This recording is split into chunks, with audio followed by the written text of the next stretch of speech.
Welcome to the Vermilion Podcast, a free audio library of business strategies, creative inspiration, and industry knowledge for actors, filmmakers, writers, and anyone looking to activate their creative potential. I'm Misha Calvert, a writer-director who helps artists build the careers that they dream of. I really hope that this podcast inspires you in some way. Thanks for tuning in. What is your adventure as a casting director? How did you get there, and kind of what is the unexpected day-to-day like that a lot of people don't really think about even? It varies really depending on the project, depending on if it's theater, if it's film, if it's new media. To me, it's energy, it's something that it either works or it doesn't work. And I never really kind of know. I mean, a lot of directors have like this vision in their head, this is how the character is going to look. It's ridiculous. You should always let it happen organically. The person comes in, or I see a film and I just know they're right for it. And in that respect, since I do work mainly in independent films and independent everything, I'm able to change ages, ethnicities, genders of characters and really cast the best, for the role. So I kind of like to look at it that way and just keep an open mind and let the talent come to you. It can be really stressful because a lot of people like to have things, all their ducks in a row or whatever, set in stone. And you got to let it, leave the door open for spontaneity or creativity or just the unexpected to happen, because that's sometimes what's best, Dancing with the universe. Exactly. When you said energy, can you elaborate a little on what you mean by that? Yeah, I actually sometimes see energy as colors, and someone comes into a room and I just see like an aura, and it's the essence of the character. It's there, and people don't necessarily have to read from the script or say anything. I just know they're right. And somehow that energy works with my energy, and we build off each other, and hopefully, the director picks up on it. And they might not even know, director producers, what makes this person so right, but they feel it. And yeah, it's just something that you can't really teach. You can't, it just kind of happens. It's, I don't know, otherworldly. I'm so freaking excited that you are open to talking about your energetic gifts. A lot of people get weirded out by that, but the ones that don't are the people that I want to work with, because they get it. Like, I have claircognizance where I just know certain things about certain actors, about certain projects, certain productions. When I'm directing or when I'm writing, even, I'll download things from I don't even know where, and they end up being like factually accurate. And I have no way of having known that. And I just love that you're so open to sharing that this is an aspect of your casting process. Yeah. When we worked together, obviously, I felt that energy from you, and I saw it go between you and people that you were auditioning. And it was almost like one step ahead of my own energy. I almost had to keep up with yours. It's fun. It's a race. It's a game. It's life, Every project I get excited about, I just want that energy to happen. A little aside here, I am casting 2 films. One's called Feral, and it's being shot in Sri Lanka. And then another is called At First Sight, and that's being shot in Taiwan. They're back to back. And for the Sri Lanka film, there's one of the lead roles, and she's Southern Asian, Indian, and I started just looking at people, doing research, IMDb, blah, blah, blah. But I'm also a voter, or I'm on the performance committee for the British Independent Film Awards. And I just had a feeling that I would see this character in another film. And I watched, 80, 90 films, and it was the last one, and it was called In the Earth, and her name is Alora Torchia, and she's based in London. And it's amazing how she just jumped right out, and she read the script, and she just felt the exact same thing. And it's almost miraculous, it's somewhere else in the world, something is connecting, and I love it. That's like when we cast Layla, one of Brett's best friends. One of my very best friends on the earth since 2013. Oh, so wow. Yeah. You've known her way before we did. Talk to her all the time. Love her. Yeah. Yes, she came out of nowhere. Not out of nowhere. She's with Laurie Smith, a great manager. And right, she just was the character. We saw so many people for that role, and every different type, really. And something about her, right? It was instantaneous. Yeah, right away. And she just got it. Her energy was perfect, and it translates so well, in the finished product, which is really important. Can I ask too, which I saw it in The Earth. I feel like I was one of the only ones who saw it here in America. And so who did that person play? One of the two leads. She was, she lives, right? Yeah. But she's in the Okay. poster with eyes and everything. Yes. Okay. Yeah, I'd seen her in Midsummer. Her character gets killed along with her boyfriend. Oh, okay. Yeah, she was great in Midsommar. Right. But it's funny how that didn't connect with me. But as soon as I saw her in this other thing, I mean, it's obviously the same person, but it's so hard to explain what really makes it work. Tell her hello. I will, and I can totally understand how Layla fits into what you two are discussing because she puts that out there too, and she really believes. Yeah, she believes in it a lot, and so it's important to her too in her collaborators. I didn't know that. Mm-hmm. But I really admire that she did theater. She's done all this really interesting stuff, and she's been around for a while. She's got the gravitas, and she's a serious actor. That to me is the mark of a great career. Well, Brett, Harley and I could talk about auras and spirits all day long, but please jump in with maybe some more practical questions if you'd like. Yeah. Well, you know what? With Harley, I want to discuss like longevity within what you do, longevity in the career, staying with it for as long as you have and as long as you will. What tools and tactics do you use to kind of get through moments that are more difficult within what you do? And what is difficult within what you do that maybe our listeners or actors don't know about?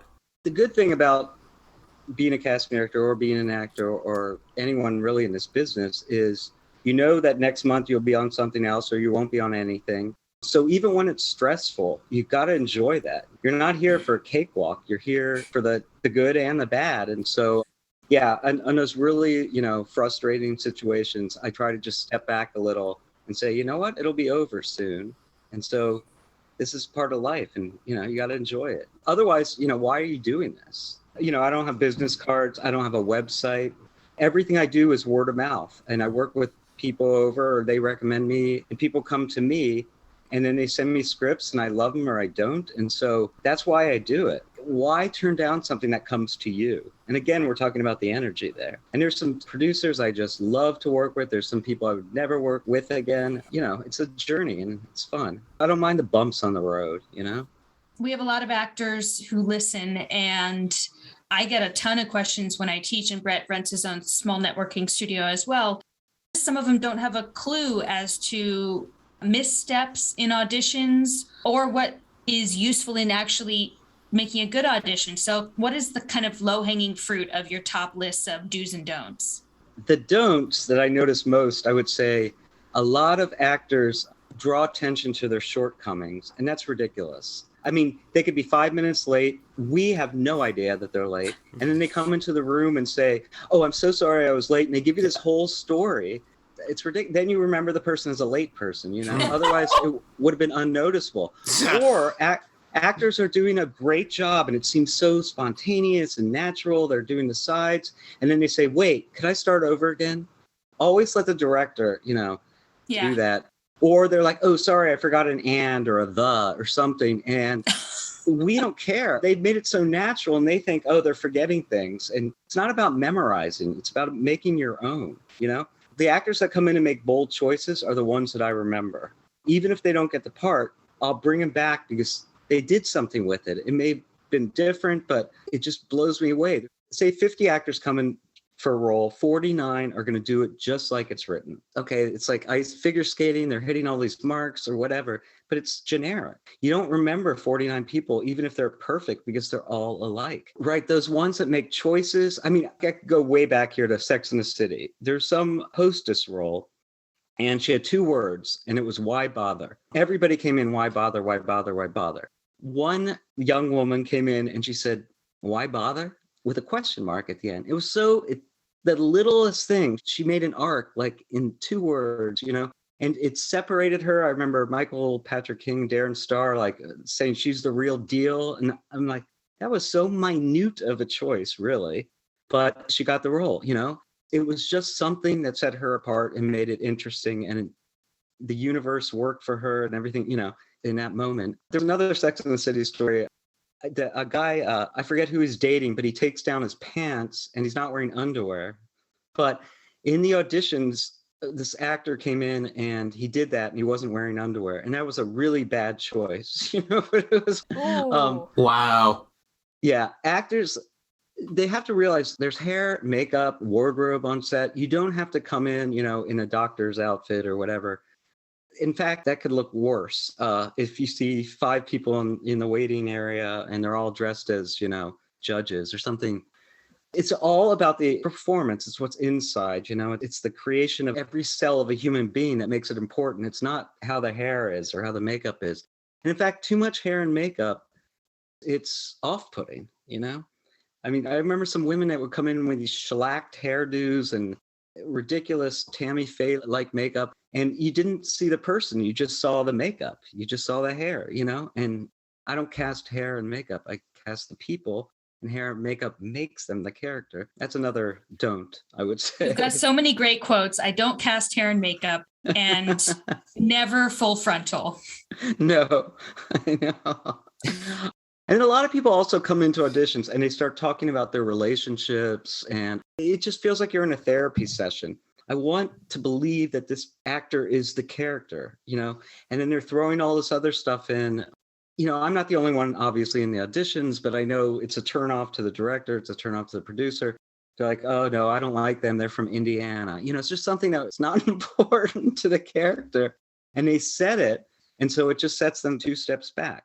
I'm so curious about that, right? Like someone comes in and goes on and on about their relationship or something personal. How did they think in that moment it was appropriate to do that? Did somebody just say, how are you? And then they monologued an answer and they just didn't get that that's not, you're supposed to just say, good. Yeah, no, it's thinking of a specific actor who came in. He just was like, sorry, that was a flat delivery. Or my girlfriend just broke up with me. I'm so bummed. And okay,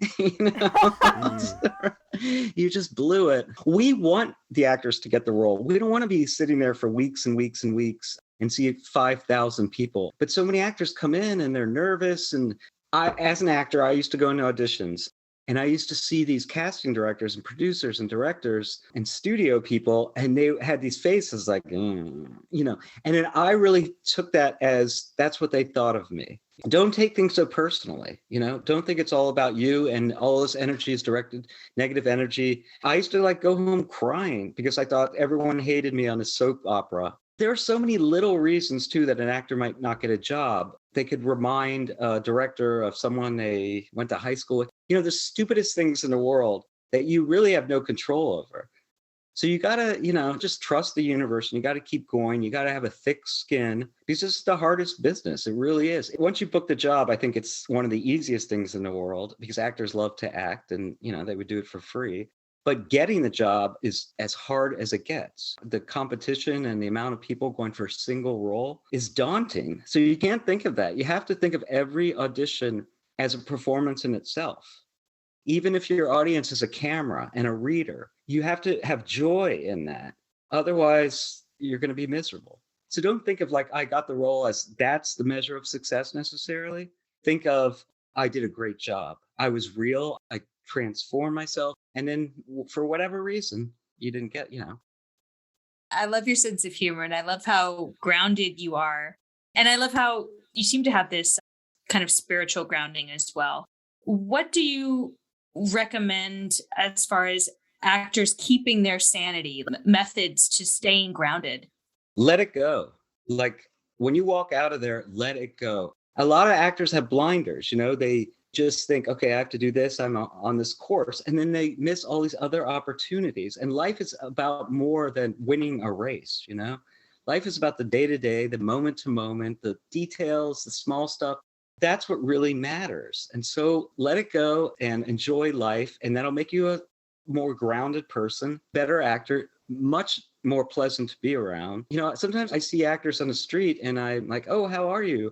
And they're like, well, I had a call back for this and I'm on hold for this. I was pinged for this and blah, blah, blah. I didn't mean that. I meant how are you?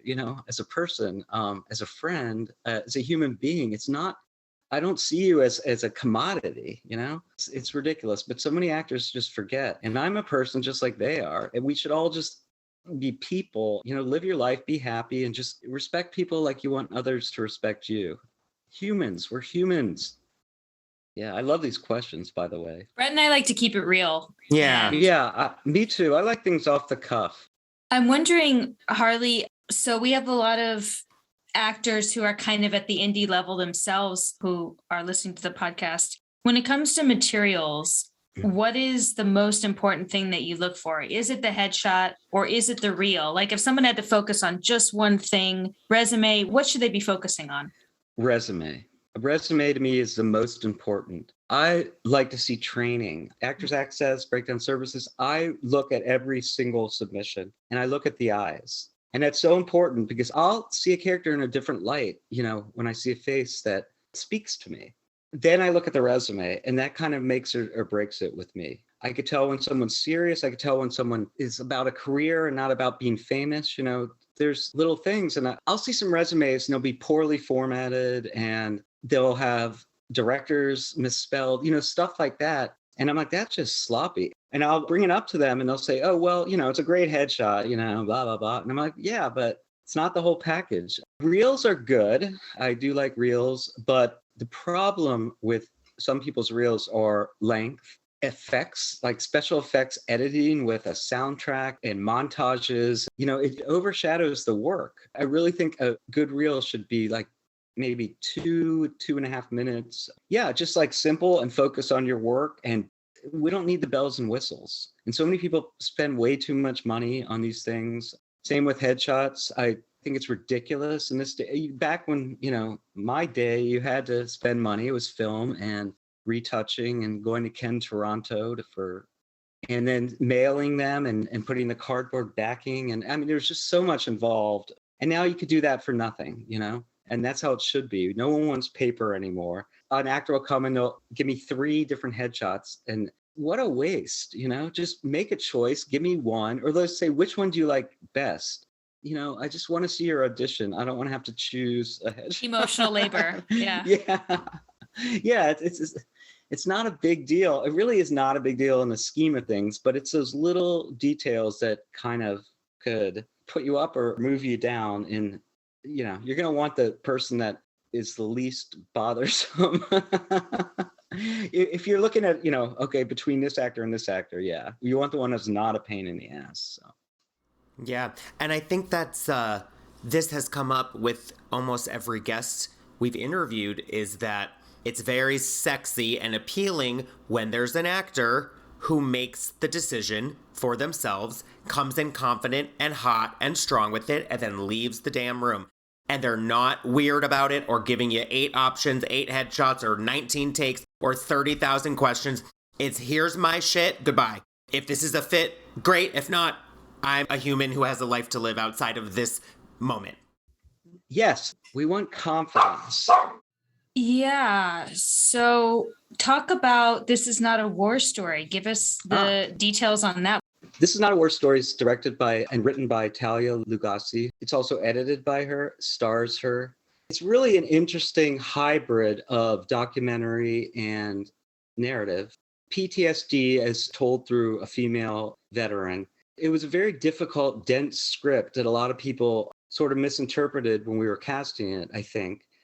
And I'm just so happy the way that it finally did turn out, and it's nominated for the Cassavetes Award at the Independent Spirit. Oh my God. Wow. Yeah. And it's up against 4 other films that I've seen, which is exciting. But, it's like the little engine that could. And you're always so happy when someone like Talia gets a success after working on one project for years and years and years. Her last film was called Descent. And I think it came out in 2009. And it starred Rosario Dawson, who actually, they're friends from childhood. And Rosario is our executive producer. But yeah, she's meticulous. And, it's a big deal to star in your own projects as well. And it's hard for a casting director to cast around an unknown, pretty much, actor who's going to play the lead in their film. And I had to deal with that a lot. Back to Blue Ruin, Macon Blair was the lead, and everybody loved that script. And as soon as they asked everyone who's playing Dwight, and I would say Macon Blair, and they're like, oh, well, then I don't want my clients, these are agents, I don't want my clients to play backup to an unknown. That was a big deal. And that's pretty common. And I remember that as a casting director, what agents wouldn't, submit or send their actors in based on little things like that. And then the film obviously premiered at Sundance, I think, or Cannes, and then Sundance, and then Weinstein Company picked it up, and it did incredibly well. And they teach it now in a lot of universities, in terms of editing, and there's just a lot going on. But that's the whole thing. You never know what you're going to work on, if it's going to even come out. I look for that now. It's really important to me because I used to work with a lot of first-time directors, and they would finish their film. And to me, that was like, okay, that's like having a baby, giving birth and leaving the baby on the sidewalk to fend for itself. Just directing, editing a film, that's not enough. Most of its life is going to happen afterwards. You have to raise the child. Yes. And a lot of people run out of money. They don't have money for post or all sorts of stuff. And they don't look past the filming.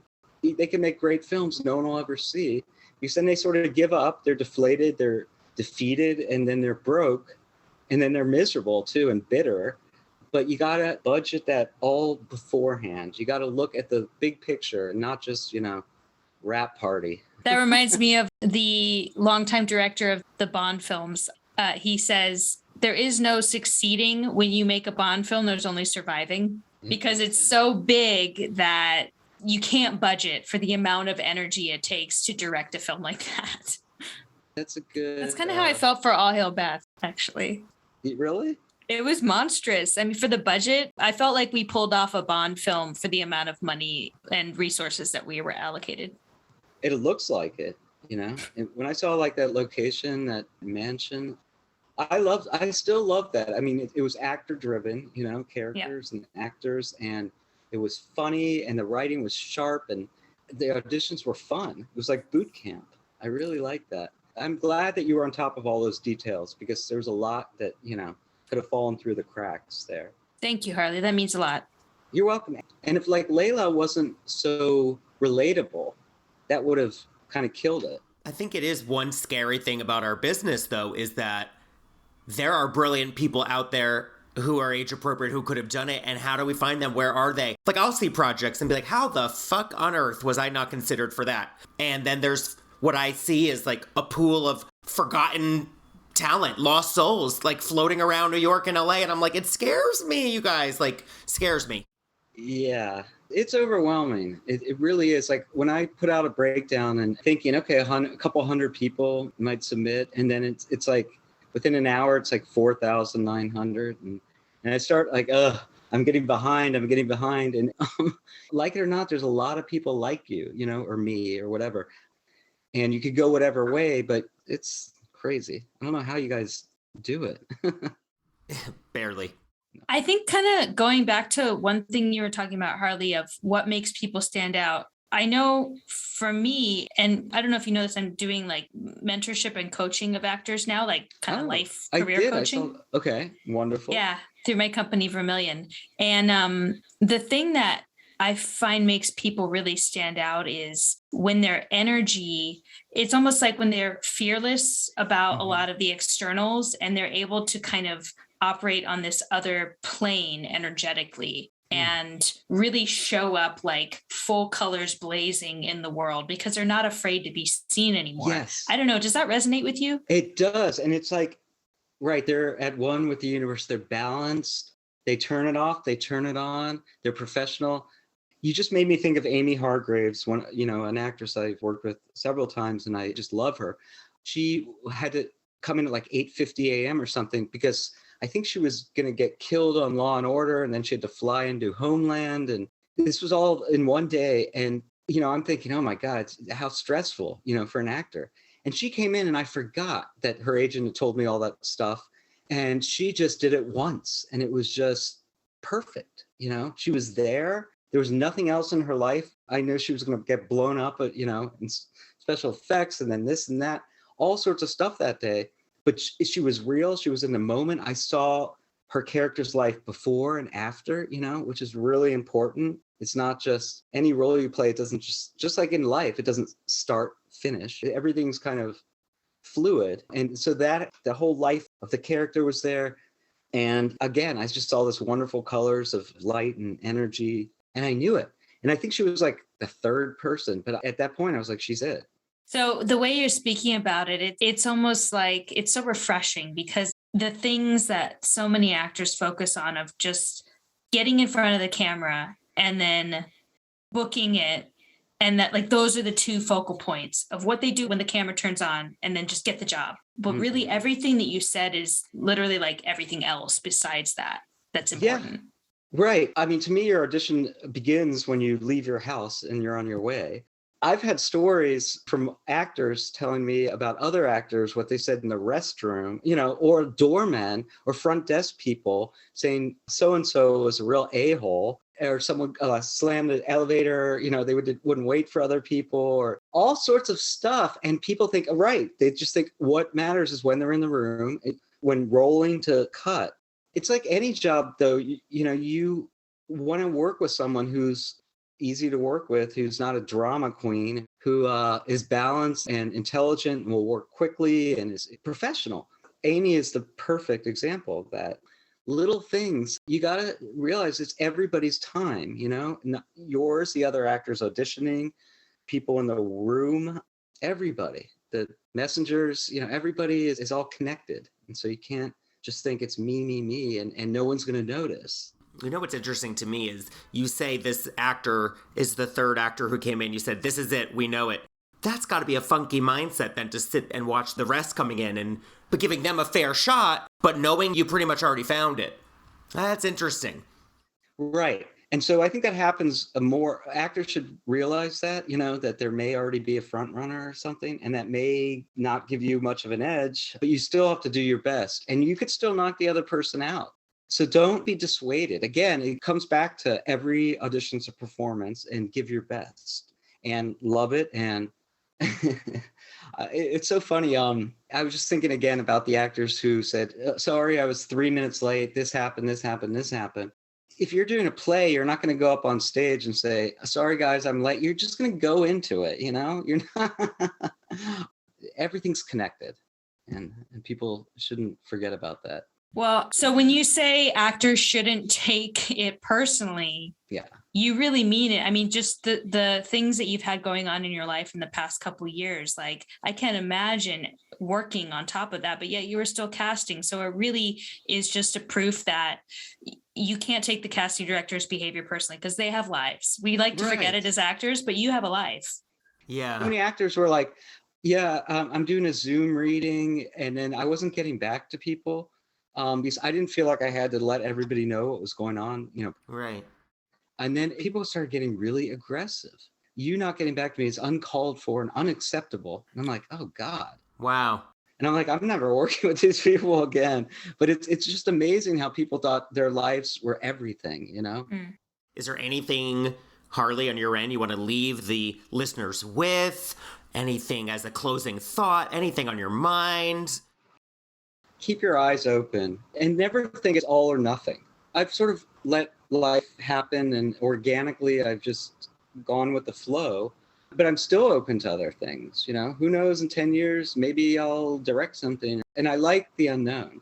That's exciting to me. And that's why I think a lot of people like to be actors, because they don't want to have everything set in stone. They don't want to think they're working for a corporation for 35, 40 years, and that's their life. They want to live life on their terms. Yeah, and to live like anything can happen. That's what's beautiful about not knowing the future. It could be bad, it could be good, but that's what's exciting. That's what life is about. And so just keep that in mind as an actor. Just enjoy the process, because that's what it is. It's not the outcome, it's the process. It's a day out of day, it's a minute out of minute. And just enjoy it. Life is short. Thank you. Yeah, that's right on. Thank you. Such a pleasure to have you, Harley. Thank you so much for your time today. You look gorgeous, too. Thank you. Just kidding. You both do. Yeah. God bless you, Harley. You've been through a lot, and just keep hanging in there, making beautiful work. Thank you so much. The Vermilion Podcast is sponsored by Vermilion, a home for artists. We offer classes, coaching, and community for creatives and innovators in the arts. If you're ready to find your voice and build the life of your dreams. We're here to support you every step of the way. Check out clubformillion.com and schedule a free call today.